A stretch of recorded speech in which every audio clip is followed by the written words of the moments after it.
Hi, how are you? My name's Amber, and welcome to Family Services Toronto. Hi, my name is Vanessa. I'm okay, thank you. How are you? I'm pretty good. Did you find the location okay? Was your drive good? Traffic wasn't bad, and the location was pretty easy to find. That's good. So there's just a few things we need to go over before we get started. Okay. So everything you say here is completely confidential, except for if you're going to harm yourself or others. We have a confidentiality agreement that I just need you to sign before we can get started. After you read it over, just to make sure you understand everything, you can sign on the bottom line at the back page. There's an X beside it, so it'll make it easier for you to find. So we just have it for the safety of you and others, just to make sure. The only reason I would be able to disclose anything else would be if you were going to harm somebody or if your case was going to go to court. So the pace of the sessions will go as fast or slow as you are comfortable with, and if you're not comfortable with how it's going, just say so and we'll change accordingly.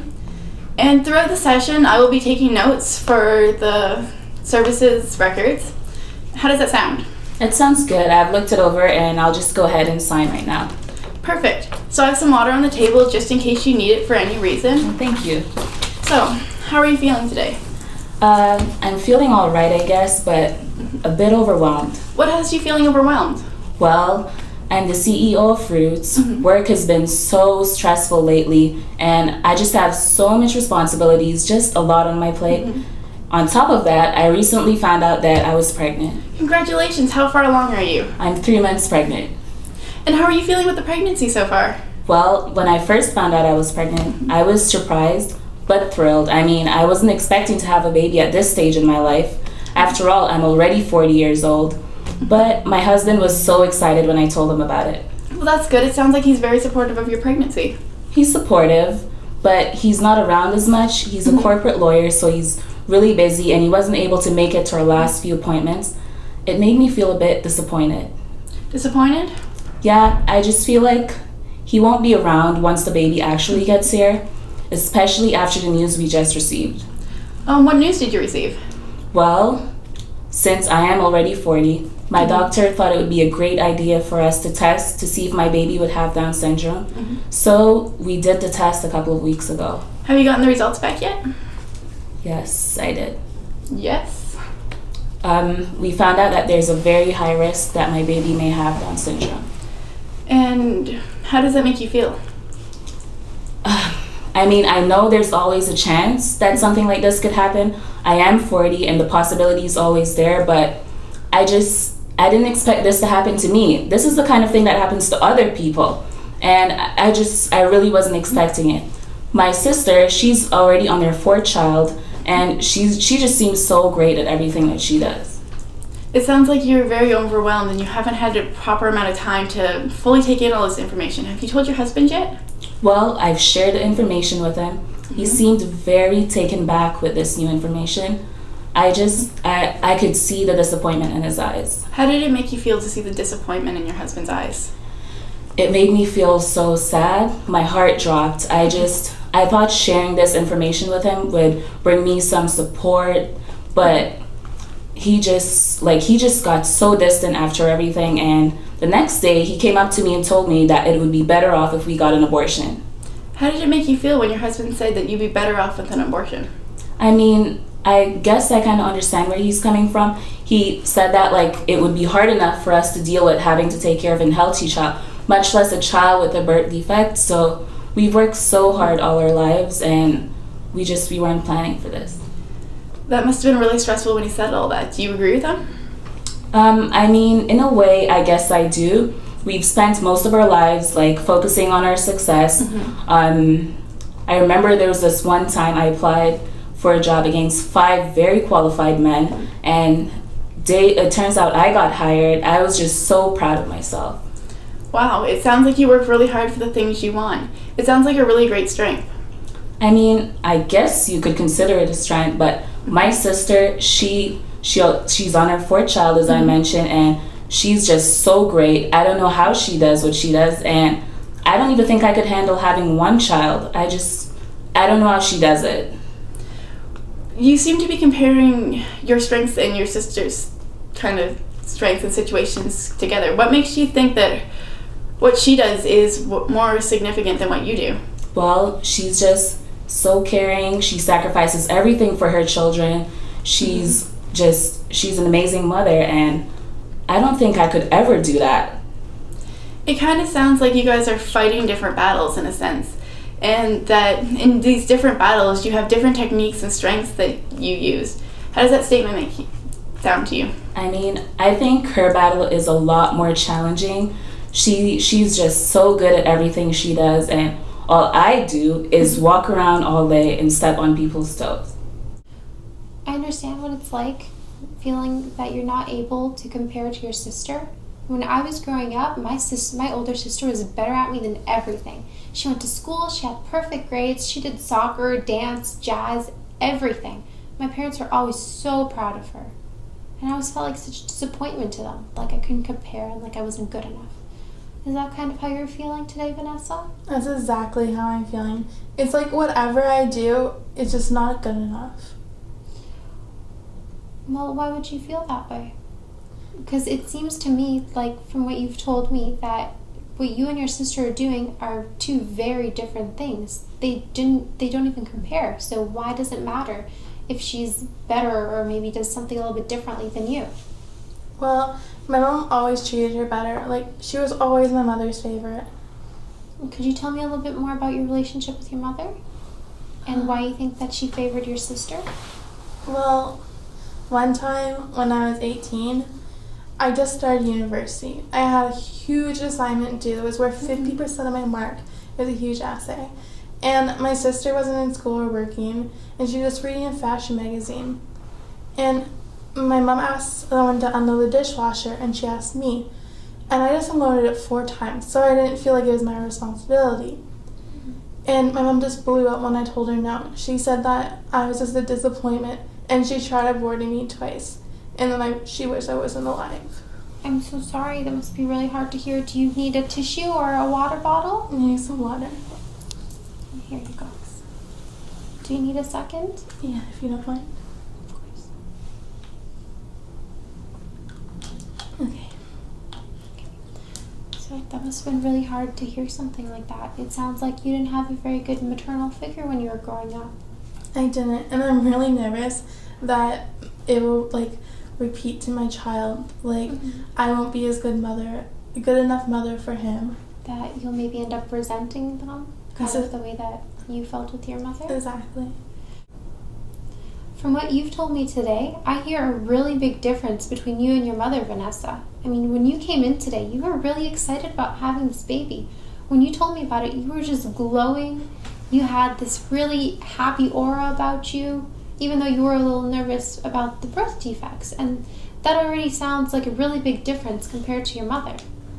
I was really excited about the baby, but ever since my husband told me to get an abortion, I just feel like I won't have the support I need to raise a child on my own. This is your first child, am I correct? Yeah, you're correct. Well, a first child is often very difficult and stressful for both of the parents, and especially one that could potentially have Down syndrome.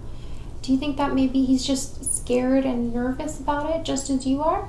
Maybe that's what brought on those feelings about trying to convince you to have an abortion.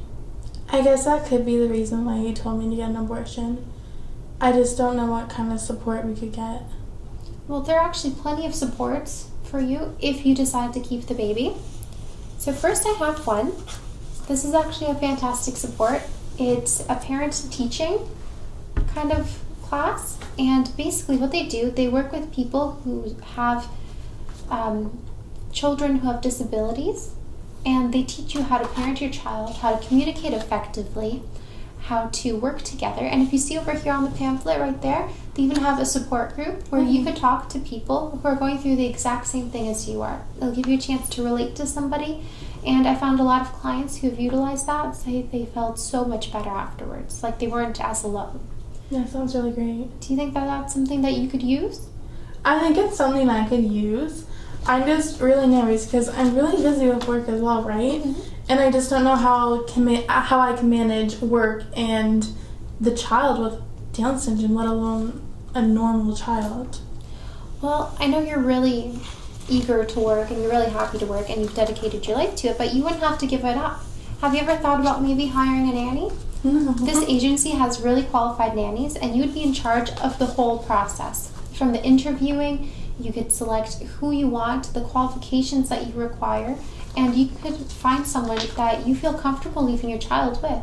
So neither you or your husband would have to quit work and be there all the time. I did. That sound like something that you could use? Yeah, it sounds really great. I didn't know there was so many supports. Well, I didn't know that. Sorry. It's okay. Well, so how do you think your husband would feel about using these kinds of supports? I think he'd be really open to it. I just don't know how to bring it up to him. Well, do you feel comfortable talking to this about him? I guess. I just feel like we don't communicate very well. What does not communicating very well look like to you, Vanessa? Well, when we both work we both work a lot, right? Which I've told you a lot. But when he comes home, I feel like I'm not even there. Like, I feel unappreciated. And when we talk, we just talk about the weather or whose turn it is to unload the dishwasher. Well, how does that lack of communication make you feel in your relationship? Unappreciated, like I said, and maybe unwanted, and he feels like I'm not even there. Makes me feel like he doesn't even want me there. I'm sure that's not the way it is, or the way he intends it to be. Has it always been like this? I guess not. Well, I think it started when we both got our demanding jobs, because we both got it around the same time. As I said earlier, he's a corporate lawyer, and that's a really demanding job as well. I think it started then. Well, it sounds to me like when your career started to develop and progress and you started to move up the ladder, so to say, that your relationship kind of took a back seat to your careers, and maybe that affected your communication negatively. Have I got it right? You got that perfectly right. So, Vanessa, what do you think you could do personally to maybe open up the lines of communication a little bit? Maybe I could start with small things and make my way up with more difficult, more tragic, not tragic, but More serious? more serious concerns. Is there a particular time or that you would be able to do these kinds of things? Time to spend together? Yeah, actually we both have Sunday afternoons off, which is rare, but we both have Sundays afternoons off, and I think we could actually do something like that maybe. Yeah, that sounds great. So, Vanessa, let me ask you a question. When you're communicating with your husband and you guys are having a conversation, do you show him that you're listening to him intently and that you care about what he's saying to you, or do you just kind of brush it off? I think we brush it off. I brushed it off. I think I just nod. I don't think I really pay attention to him. Well, what are some things that you think that you could do in order to make him feel as though you care about what he's saying? I guess I could maybe have really good eye contact with him, body language, and maybe stop what I'm doing and pay attention to him. Those sound like really good ways to start. So, if you did that, do you think that he would reciprocate those actions? And he would reciprocate those actions. I think he would. So if you use these techniques that we talked about today, would you feel more comfortable talking to your husband about wanting to keep the baby? I think I would. I just feel really nervous about talking to him about this. Well, honestly, I think that you should give it a shot with him. Be honest, be open, be genuine. You seem like a very nice person, and you're very sweet. But if it doesn't work out with your husband, or maybe he doesn't listen, or the conversation doesn't go the way you want, maybe you could come back with him and we can discuss it all together as a group. How does that sound? I think that sounds great. Thank you. No problem. I'm glad I could help you, Vanessa. This is the end of our meeting, and if you'd like to come back with your husband, we do accept walk-in appointments. I'm here Monday to Friday, 9 to 5, so if I don't see you again, congratulations once again on the baby. Thank you. And good luck with everything. Okay, thank you so much. Have a great day. Thanks for all the pamphlets too. You're welcome. Okay, bye. Bye.